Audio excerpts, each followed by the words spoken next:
இந்த வார வா தமிழா வாவில் பட்டிமன்ற பேச்சாளர் ஆனதுக்கு அப்புறம் எந்த வாழ்க்கைய நீங்க மிஸ் பண்றீங்க அதை சொல்லுங்க. உடை கட்டுப்பாடுங்க சார். ஜீன்ஸ் பேண்ட் ஒரு டிஷர்ட் போடணும்னு போட்டு ஒரு போட்டோ போட்டா கூட பட்டிமன்றத்துல பார்த்தா குடும்ப குத்துவழக்கா இருந்து பேசுறாங்க, இங்க வந்து பார்த்தா ஜீன்ஸ் போட்டுட்டு இருக்காங்க. அப்படிங்கிற அந்த உடை கட்டுப்பாடு வந்து இருக்கு. இயல்பா இருக்க முடியாது, சமூகத்துக்கு பயந்துகிட்டே இருக்கணும். ஒரு புகைப்பிடிக்க முடியாது, ஏன்னா நம்ம மற்றவங்களுக்கு நம்ம சொல்லி ஆகணும். ஃப்ரெண்ட்ஸ் கூட போறோம், ஃப்ரெண்ட்ஸ் எல்லாம் மது அருந்துவாங்க. இப்போ ஒரு இளமை காலமா இருக்கும், அந்த டைம்ல வந்து நம்ம மது அருந்த முடியுமான்னு கேட்டேன்னா மது அருந்த முடியாது.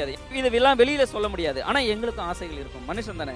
இப்போ நான் இன்ஸ்டாகிராம்ல என்னோட போட்டோ எடுத்து போட்டு ஹே கிரேசி பெண்ணே அப்படின்னு நான் ஒரு சாங் வச்சு போட்டா, நீ பட்டிமன்ற பேச்சாளர், எப்படி நீ இந்த சாங் எல்லாம் கேட்கற அப்படின்னு. உங்களுக்கு லவ் எல்லாம் வந்து ப்ரொபோஸ் பண்றாங்களா?